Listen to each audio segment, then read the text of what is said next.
Maxwell for Pingree Biology. Uh, Today we're going to talk about meiosis, but first I'd like you to review what you know about mitosis, and then we'll add meiosis on top of that. So, um, should be able to answer the first three questions here, and at the end of this talk, we ought to be able to answer the last three. But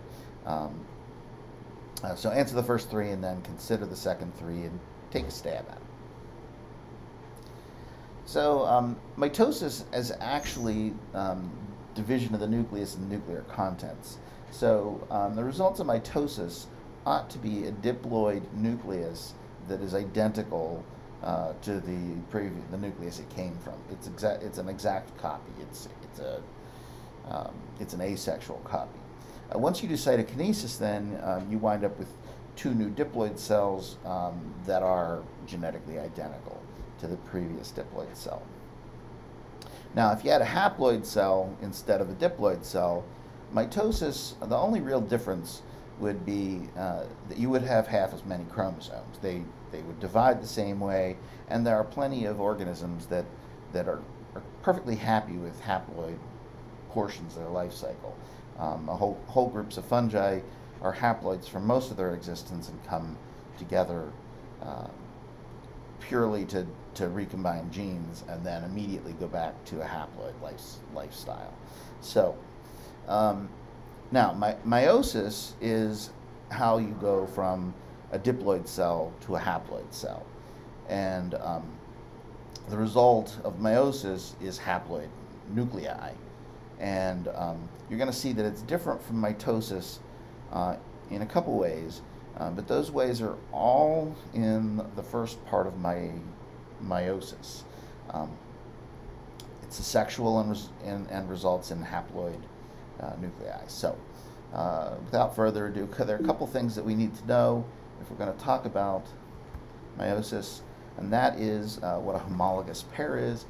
Homologous pairs, this is a homologous pair of chromosomes. One comes from mom, one comes from dad, and they have the same genes on them, but they may have different alleles of the same gene. So if one locus is heterozygous, it might have a big T on one of the partners and a little t on the other partner, right? And so all along the chromosome there are genes, and the genes are mostly identical. But a gene may differ as little as a single nucleotide difference. And so these are homologous pairs. In humans, we have 22 homologous pairs, and we refer to those as autosomes. The other ones we refer to as sex chromosomes. That's the X and the Y. So without further ado, how does meiosis work? Well, as I said earlier, the only real differences happen in meiosis 1. So there are two phases of division. The cell is has completed synthesis of two copies of every chromosome, and so it starts out the same way as it does in mitosis, with the difference that the cell nucleus forms tetrads, where the homologous partners line up and crossing over happens at these little places called chiasmata, where the chromosomes overlap and then swap portions of chromosomes so that you get a recombined chromosome. Okay.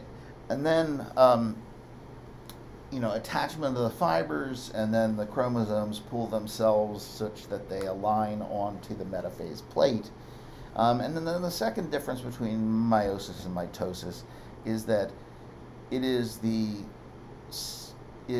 homologous partners who separate in meiosis 1, not the sister chromatids. And so the homologous pairs migrate to the opposite poles along the spindle fibers, as you see here in anaphase 1. So all the differences really are in this first phase of meiosis, meiosis 1. Meiosis 2 then starts with prophase 2, and essentially what we now have is chromosomes lining up on the metaphase plate because they're pulling on the spindle fibers, and then separates those sister chromatids, and then the sister chromatids migrate along to opposite ends of the cell. Now, they're different here. You know, you'll see recombined chromosomes here that are separating, but remember that recombination happened in prophase 1, not in prophase 2. So you wind up then with 4 different nuclei, which when you do cytokinesis, you wind up with 4 different cells, but 4 different nuclei with different sets of alleles, but each one has one entire copy of the genome. So you wind up with haploid nuclei. Okay, so here's a check for understanding. Imagine that a new cell contained the material only inside the red squares, which would have a single copy of the genome. Okay, so you should have answered that it was D. A is a haploid cell, and you might have those 2 chromosomes at the end of meiosis 1. They'd obviously likely be recombined because of tetrad formation earlier. But D is the haploid cell with chromosomes that ought to be what you'd get at the end of meiosis. And here is a nice slide that compares and contrasts. Notice that all of the differences happen in prophase 1 and metaphase 1. Once you get to meiosis 2 is essentially the same thing as mitosis for a haploid cell with 2 pairs of homologous chromosomes. For one of the pairs, big A is one homolog, maybe the one from dad, and little a is the other homolog, the one from mom. And for the second pair, so chromosome 2, called big B one homolog and little b the other homolog. So we start out with a nucleus that's big A, big B, little b. How many of these combinations down here would be possible nuclei?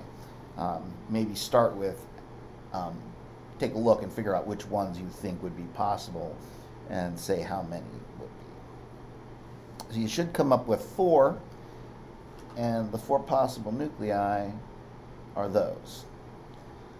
These other ones here only have 2 copies of a single homolog, or so you have to have an A chromosome and a B chromosome.